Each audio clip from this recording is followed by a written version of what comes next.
So one of the questions we had was, there are so many guidelines out there.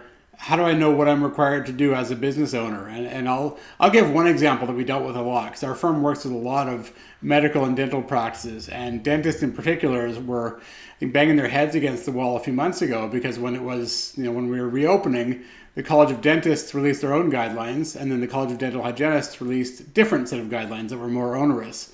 And there was a dispute in almost every dental office as to which ones they had to follow.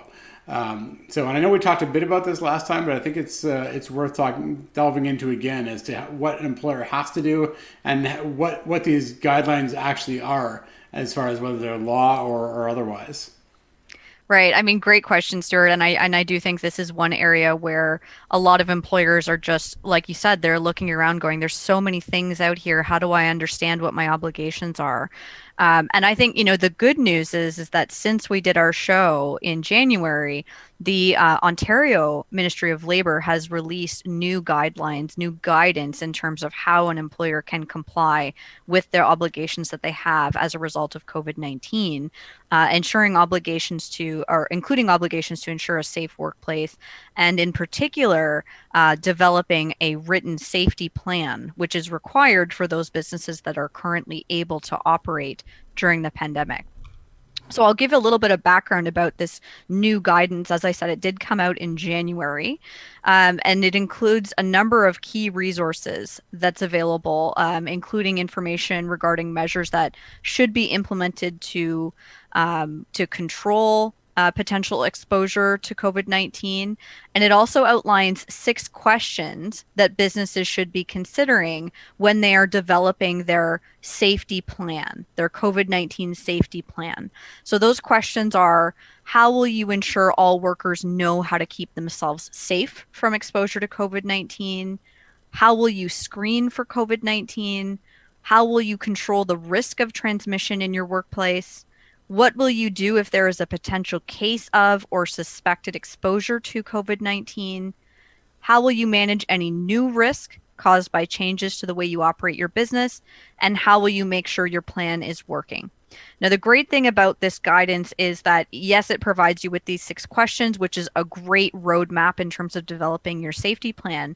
But the guidelines actually do go through some examples as well as to how you could answer these questions. So it gives employers a really good sense of what the government is looking for in terms of the development of your safety plan. So along with this updated guidance, we were also provided with additional information specifically relating to the construction sector. So if anyone viewing this is in the construction sector, rejoice, we have more details. So check out that information. We also have a lot more information being provided to us about managing safety over meal and break periods. And this was one of those areas that the ministry identified early in January as part of their blitzes. Is this was a problem area that was known and that they were trying to improve on, was people being very safe during the workday, but then as soon as they're on lunch, as soon as they're on break, they kind of, everything goes out the window and they're forgetting these obligations and how to protect themselves. So in addition to providing just more information, the government has also prepared a few new posters that can be put up in break rooms that explain how employees can help to keep themselves safe.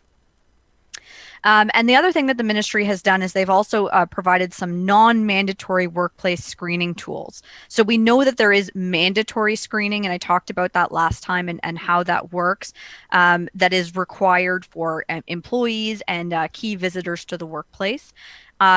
This is non-mandatory screening. So it's just tools that are available for employers to use if they want, in terms of what questions to ask your customers or your non-essential guests who are coming into the workplace, in order to better ensure the safety of everybody in the workplace. So again, not mandatory, but helpful in terms of informing employers about what they can do to ensure health and safety in the workplace. So I'd highly recommend that everyone check out the new guidance from the Ontario Ministry.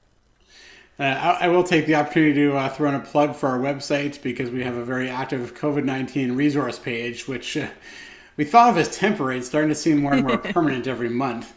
But we're trying to update as much as we can with changes in the laws, the regulations, the guidelines, and everything else people should know about when it comes to COVID-19 in the workplace. And I'm pretty sure that most, if not all of the things that Brittany mentioned are up on the resource page. So please do check it out. If you go to rudnerlaw.ca, you'll see a handy pop-up that you can click on to get there. But thanks for mentioning that. And Rob, thanks for putting that up in the background. So hopefully visually people can see what I'm talking about.